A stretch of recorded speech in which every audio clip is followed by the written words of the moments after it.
За, сайн байна уу? За, бидний урилгыг хүлээж авсанд баярлалаа. Баярлалаа. За, спортын ярилцлага ярилцлагч нэвтрүүлгийн маань энэ удаагийн зочин волейболын үндэсний шгшаваагийн тамирчин Гант Өгтгийн Ханц Сүрэн. Бас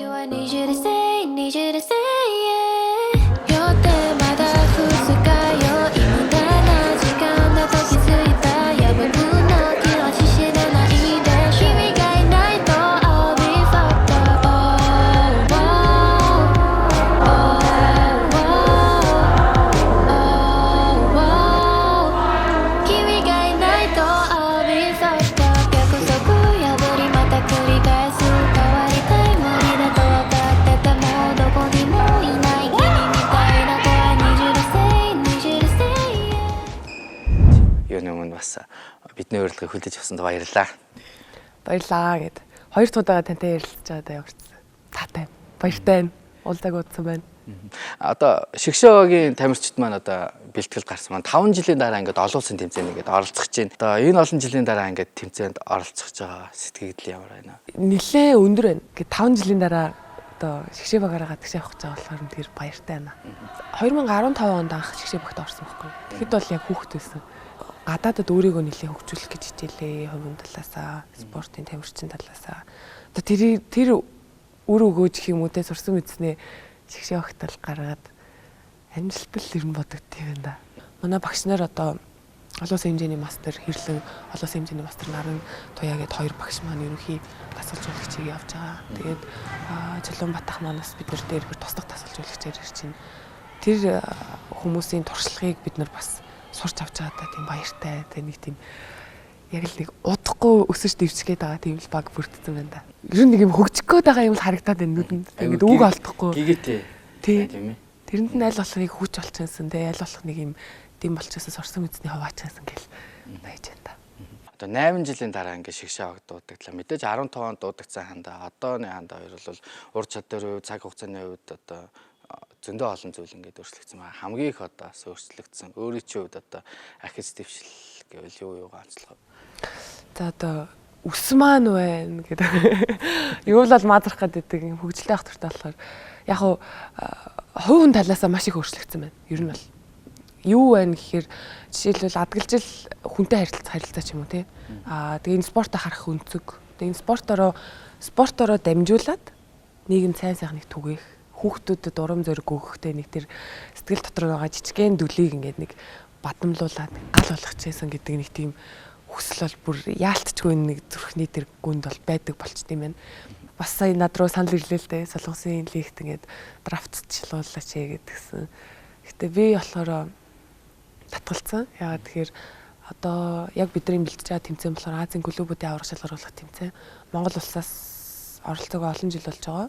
Спорт гэсэн залуу насны зүйл учраас шгшаваагтай төвлөрье гэдэг үүднээс ерөөсөө шгшаваагаа авчлаарэ гэд одоо гадны дээр эйжент хүн рүү очлаарэ гэж хэлээл ингээд шгшаваагтай төвлөрсөн баг жишээ нь тий.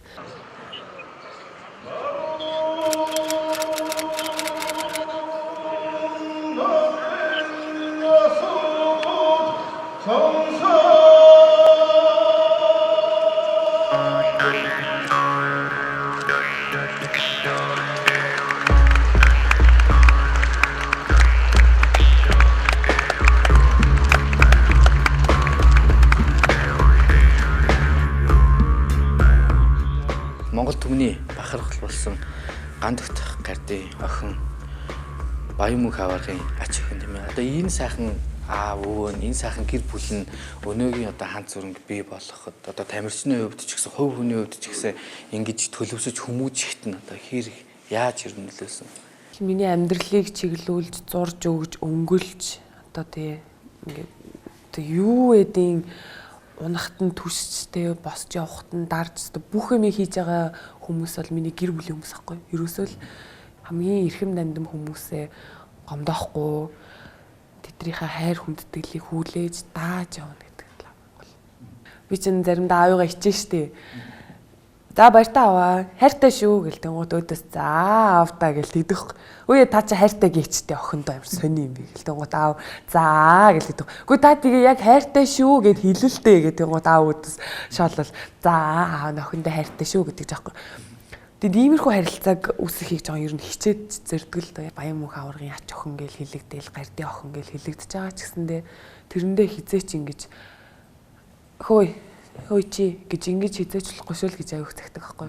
Тэр бол чиний гаргасан амжилт, чиний энэ хөдөлмөр одоо цаашдаа гаргах амжилт те чамайг хүндлэх хүмүүсийг доромжилж байгаа нэг зүйл те. Өнөөдрийн хандаа те ханд сүрэнгийн цээжин дотор авих явдаг байхгүй. Аль болох одоо жишээлбэл шгшээ багтдаг чинь ингээл 20 тамирчин дуудагдчих те. Тэр 20-оос чинь гараанд гарах нь хэд вүлээ. Гараанд гарахгүй нь хэд вүлээ. Гэтэ бид нэр адилхан л бэлтгэл хийж байгаа. Адилхан л хичээл номоо зохицуулаад те хоолундаа зохицуулаад явж байгаа шүү дээ. Тэр дотроос би гарааны тамирчин те. Би одоо гадны лиг тоглолтог чи баг юу юм? Чи баг ингэж гэдэж болохгүй байхгүй. Тэр чинь ерөөсөө л тийм байж болохгүй зүйл те. Айгу энгийн. Гандагдах гардын охин юм чинь мундаг байх. За гандагдах гардын охин оролцож ийн гэд хүн болгон бас нэг талаараа ингээд онцгойлж хараад бас амжилт хүлээ. Нөгөө талаараа бас за тийм мундаг хүний охин юм чинь мундаг л байх гэсэн бас нэг тийм шууд юм хүлээлттэй байхаар өөр чинь бас заримдаа бас хүнд байдаг байв. Сэтгэл зүйн хувьд ч юм уу. Байсан. Байлгүй ах уу тэр чинь хүүхэд байгаа юм чинь те тэрийг ойлгохгүй штэ тухай дээ. Яг одоо ингээд харахад болохоор ерөөсөө л надад аягүй том хүч болсон. 3 дахь үйл гэж боддгоо өөрийгөө. Одоо шударгал хэлээ. Угаасаа буурал аав маань тамирчин, аав маань тамирчин. Тэгээ би өөрөө тамирчин гэдэг чигээр те. Одоо өнөөдөр би ингээл таньдтай юм чи ингээл ярьслуул. Монголын анхны лиг онор тамирчин гэл. Бас тодорхой хэмжээний хүндлэл хүлээгээл ингээд байж байгаа шүү дээ. 逼盖攻，汉娜又吞下去的，平龙球没有落地，被飞的汉娜这次被飞进攻，哇！汉娜不只有也会再加油，其实只有1分差，而且 Vivi 的修正处理 ，Vivi 在场上的话给中间一个定心丸，这个拦网哎呦飘走，最后吞下去，又来了，再来一次。底院跳起来，直接吊球进攻，汉娜挥背攻击突破了Renelle的拦网，11比9。 Волейболоор яг мэрэгжлийн төвшөнд тоглохын эхлэл нь бол одоо ингээ Японд очисноор улам их одоо бас өөрийгөө ингээ хөгжүүлсэн. Японд ингээд очиход ер нь ямар орчин нөхцөл ингээ дугтав. Аль хэдийн хөгжсөн, аль хэдийн олон улсад амжилт гаргацсан, аль хэдийн одоо Азида дугаар нэгт байдагтэй одоо ингээ Японч нь дэлхийд шилдэг 4-5 орны нэгт нэрлэгдээд эхэллээ те. Тэр тийм болтлоо хөгжсөн газар шууд очил бэлтгэл хийнэ гэдэг чинь ерөөсөө л ингээ соёлын шок. Ерөөсөө л бүх зүйл нь ингээл соёлын шок. Бүх зүйлийг ингээд нэг тийм be humble гэдэг үг гэдэг чинь ингээд үлсгэлэн бай. Юу тийж хэлүүлэхгүй ерөөсөө л үлсчдээм бэлээ очиод ингээл ийм сураад авсан, ийм сураад авсан. Эдгээр ингээд юм биш үү те. Ингээл ернүүд айгүй юм өлөн тийм юм нээлттэй л болт юм лээ л те. Энэ хорвоо ертөнц дээр би ганцаараа л нэг лаг те. Би ганцаараа л Японд нэг тэтгэлэг аваад очсон юм биш шүү дээ. Тэгээ бусад монголчууд маань бас очиж байгаа те. Тэндээс сурч авах зүйлүүд зөндөө байгаа. Миний хувьд бол маш том боломжийг хатгаж чадсан гэдгээ одоо ойлгоцсон байгаа. Одоо л ойлголоо гэдэг шиг те. 100% тэтгэлэг авч Япон явсан. Тэгээд 3 жил сурсныхаа үндсэнд 3 дээд сургуулиас дахиад топ атлет урилга авсан байгаа. Топ атлет урилга гэдэг нь ерөөсөө л миний германаас нэг төгрөгч гарахгүй.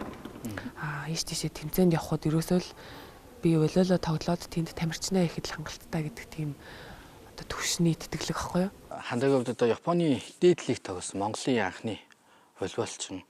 Одоо яг тэр дээд лиг тоглох тэр боломж гарцыг ер нь хэрхэн олсон? Японд бас хаалттай трайаутууд болдог.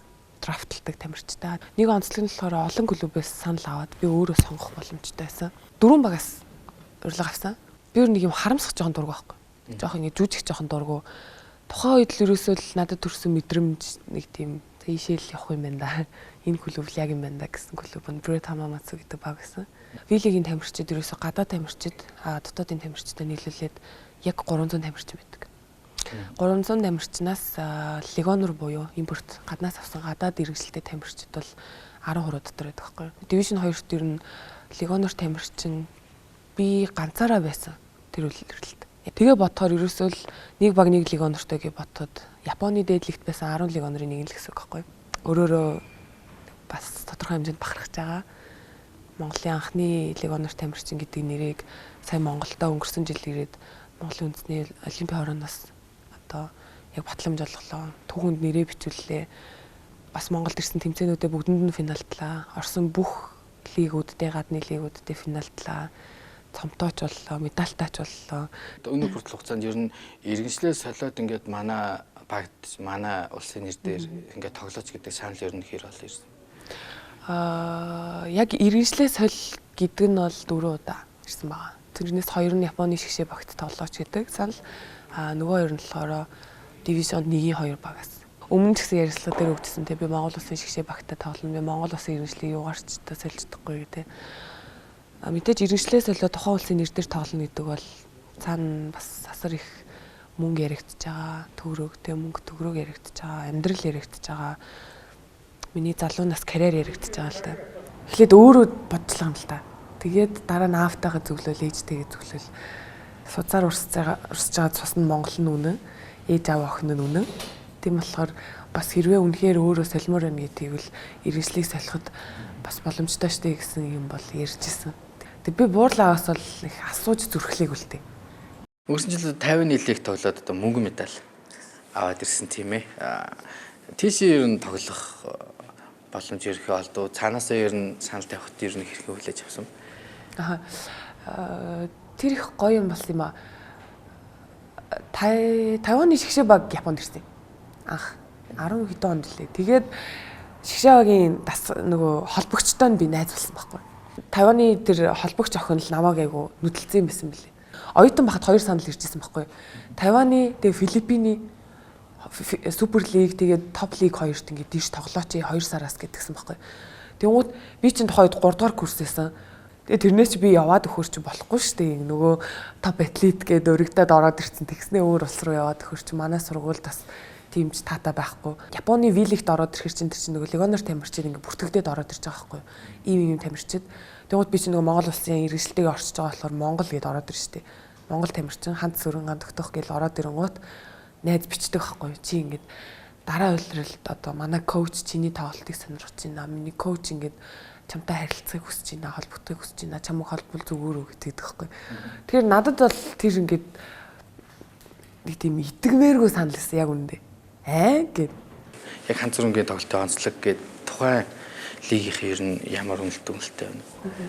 Ер нь бол маш сайнаар хүлээж авчихсан. Японд ч тэр Тайванд ч тэр Филиппинд ч тэр тэ. Гэхдээ Филиппинд болохоор би Тайваныхаа клубээс тоглосон л доо легионер тамирчин гээд шууд дамжуулалт гэж байгаа шүү дээ тэмцээний.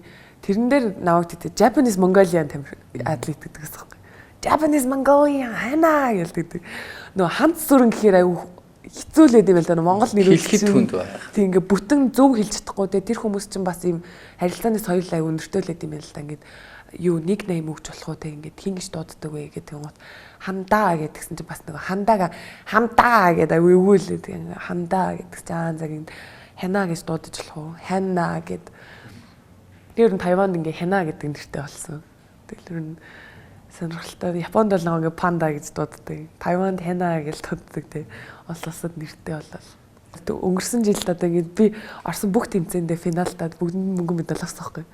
Тэгсэн чинь ингэ силвер ханда энэ нэр өгсөн надаа. Тэр бодогдож байна. Монгол улсад өмнө нь байгаагүй анхны медаль гэдэг нь онцлог. Тэгээд нэг удаа биш 2 удаа бас гадны лигээс медаль хүртсэн. Гэрийг дуусгаад Монголдоо ингээд үргэлжлүүлээд Монголдоо тоглохоор ингээд шийдэхэд нь одоо юу хамгийн их нөлөөсөн? Миний хувьд бол маш том шийдвэр байсан л да. Ягаад тэгэхээр одоо ингээд тамирчид чинь ингээд жилээр нь энэ лигт тоглосон ийм амжилттай, энэ лигт тоглосон ийм амжилттай, тэдэн оноо дундчилсан, тэдэн үе гараанд тоглосон, тэдэн үед тоглоагүй гэдэг бүртгэлтэй байгаа л да волейбокс төр. Тэнгуут тэрэн дээр ингээд Монголд тоглосон ингээд ороод ирэнгүүт нөгөө Монголын маань лиг 2 сар үргэлжилдэг тий.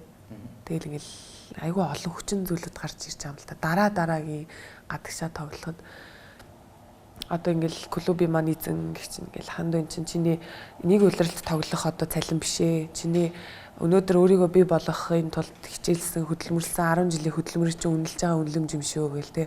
Тэнгуут чинь ингээ хүн хоорондын харилцаа ахгүй тэр чинь итгэл үүсэж чинь те ямар гоё үнэлэмж вэ тэр чинь зүгээр нэг хэдэн сая төгрөг өгч байгаа биш ингээд зүгээр ингээд айгүй тийм гоё том үнэлэл хүндлэл яваад байгаа байхгүй тэр бол зүгээр л надад даан за окей би Монгол тоглоё гэдэг шийдвэр төрөгчөж байгаа байхгүй тэгэхээр их орондоо тоглоом чинь бас давхар миний амьдрал яваад байгаа байхгүй би хэдий ингээд тамирчин байлаа гадны лигт явлаа те карьераа хөөлөө тэрэндээ анхаарч байгаа ч гэсэндээ нөгөө талдаа нөгөө хандаа тий эмэгтэй хүн ханд сүрэн би чинь найзуудтай найзан ээж авдаа охин хүүхэд нь дүүдээ их чинь ахтай дүүн тийм хүн штэ. Би чинь бас буурлаа маань нутагтаа ус амьд хөшөөгөө босгосон те хөшөөний нээлтэнд нь хүртэл очиж чадаагүй те би өлөөл тоглоал явж исэн Японд. Гэх жишээний амьдралаас гарч байгаа тийм айгу үн цэнтэй акшнуудад би байж чадахгүй байгаа нэг тийм тон зүйлээд байгаа байхгүй. Тэр зүйлүүд хүчин зүйлүүд нөлөөлж одоо би их орондоо ингээд хорогдоод байгаа болохоос биш. Нэг карьер дуусаал ингээл яг үнэндээ бол болно гэдэг чинь хамгийн амархан зүйл байхгүй. Би бол хүн болгонд энийг аяг хилдэг зөвлөдөг. Хандаг өвдөр найзлуутай болов. Баггүй. Нөгөө нэг краш байгаа юу гэсэн чинь нөгөө байхгүй гэх нөгөө манайгаа эрдэн тэгдэг шиг л юм. Краш дээ юу? Бага болоо мэдгүй байгааг нь мэдгүй байдаг л бид байхгүй ч юм уу? Байхгүй байгаа. Тэрстэй хөвчлөлтэй шлэг тий. Тэг бидний дандаа үзэж инээд юм. Ер нь аягүй хөвчлөлтэй тэр. Бүхий удамтай энэ мундаг хүмүүсийн одоо охин болохоор бас ингээд мундаг одоо бүхтэй ингээд цолгооч юм уу тий. Айгуу мундаг бүх ингээд гарах юмсан гэдэг юм. Тийм хандлагаар ер нь хүмүүс ер нь хэрэг ханддаг. Оо ер нь хүмүүс аягүй их чат бичнэ л дээ. Ингээд олон хүнд хүрсэн юм байна тодорхой хэмжээнд.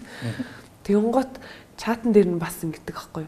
Ахын доо одоо мундаг удамтай юм чинь одоо айтайхан л бүхтөө суу шүү энэ гэсэн те. Бүр хаан чамаагүй нэг ах ерөөсө ороод ирчих цохиол ороод ирнэ. Би дотроо нэг юм дүүлсэн төрчээд байгаа нэг хошин. Би ерөөсө нэг бол бүх төрүүлэх юм байна. А нэг бол уйлвалчин төрүүлэх юм бол эсвэл би өөрөө бүх болох юм байна. Ерөөсөө нэг ийм хитэн сонголтод амьдарч байгаа байна даа л гэж бодож байгаа.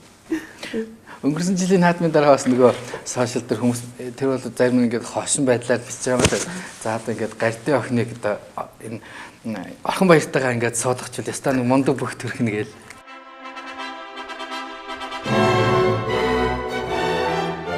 Бид хоёрыг нийлүүлээл ингээд тэ гэрлүүлээл одоо ер нь бол бид хоёр гэрлээд барыг 3 хүүхэдтэй шүү. Тэ хүмүүс ингээд шууд гэрлүүлээл та хоёр ингээд суу тэ ингээл та хоёр ерөөсөн та хоёрын дундаас л өстэй янзын хүүхэд гарна шүү. Тэгжил одоо баг амьд яваа те энэ амьд яваа утга учир чинь тэр шүү мэршүү гэж орж ирдэг байхгүй. Тэгэхээр заримдаа бол ингээл нэг ааштай маштай үе вэ штэ нэг хоол мол нь холдсон үед бол тиймэрхүү юм харчил уур үр штэ. Бараг л надад ирээл амьдрал заачих гадах юм. Том юм бол заримдаа бол тэгэл хөвгөлтэй өнгөрч. Нөө яах вэ бид хоёр яг амьдрал дээр ингээл контактлал харьцаал ингээл ага юм байхгүй юм чинь те. Нөө яах хүмүүс яриад тий байж л бид хоёрт ямар хор болсон биш тэр чинь нэг сошиалын нэг юм постлаас тий комент ч юм уу. Монголдо ер нь яг энэ волейбол спортоо ингээд гоё хөгжүүлээд тамирчны хувьд ч гэсэн яг одоо ингээд гоё явъя гэж бодож байна уу. За 1-2 жилдээ ер нь одоо бас ингээд ишгшээдээ тоглолцоод дахиад ер нь гадагшаага тоглоод ер нь явъя гэсэн төлөвлөгөө байна уу? Тамирчин явна гэдэг чинь ингээд бүх амьдрал нэг юм 1-10 хүртэл юм урттай би 10 болоод те ингээд явах хэвээр газар руугаа явдаг бол тамирчин гэдэг чинь нэг юм нэг 3-аас 4-ийн хооронд ч юм уу нэг 4-дээр ч юм уу 5-дээр ч юм уу байдаг л нэг тийм акшн байгаа байхгүй бүх амьдралын. Тэгэхээр энийг ерөөсөө л нэг юм бүрэн бүтэн ерөөсөө мэдрэл ингээ өнгөрөх хэрэгтэй байна гэж боддог байлаа. Тэгсэн чинь бас үгүй юм байна. Давхар түрүүн би хэлээлсэн шүү дээ ингээ миний амьдрал явж байгаа залуунаас явж байгаа тий. Давхар би чи амьдралаа авах хэрэгтэй юм чинь бас яваандаа би чинь үр хүүхэдтэй болно, гэр бүлтэй болно те. Тэгэхээр ядаж адгалжил хоол хийж сурах ч юм уу те ингээл амьдралд айгүй олон сонирхолтой юмуд гарч ирж байгаа юм л та. Тэгээд тэгж бодсны үндсэн дээр яг хуу мэрэгчлэрээ ажиллах хэрэгтэй юм байна. Зөвхөн тамирчнаа хөөгөөд авахгүй юм байна. Тэгээд бас инфлюенс хийж болох юм байна гэж бодсон. Инфлюенс гэдэг нь одоо нөгөө хүмүүст нөлөөлөхтэй, нөлөөлөгч л гэсэн үг шүү дээ ерөөсөө. Нэг хүн ийшээ эргэл эвгүй ингэж яхад нь тэ манайхаа ингүүл зүгээр өдөө шүү гэж санаа өгөхөд тэр хүн магадгүй өөрчлөгдөх байхгүй. Бидний ярилцлага ингээд өндөрлөж байна. Тэгээ ялагч нэвтрүүлгийн маань энэ удаагийн дугаарт цочноор ингээд өргөдөж оролцсон баярлалаа. Цаашдынх нь спорт болоод амьдрал бүх зүйлд нь сайн сайхан өгсөе. Баярлалаа. Тэгээд өнөөдөр урьж оролцсон ч гэсэн танд маш их баярлалаа. Тэгээд хамт олонд нь баярлалаа. Тухтай сайхан ярилцлаа. Тэгээд аль болох энгийн аль болох өргөн үрээтэй тэгээд дурсамжаа хуваалцсан сонирхолтой байдлаар яхийг хичээлээ. Тэгээд утсан бол лайк. За баярлалаа. Баярлалаа.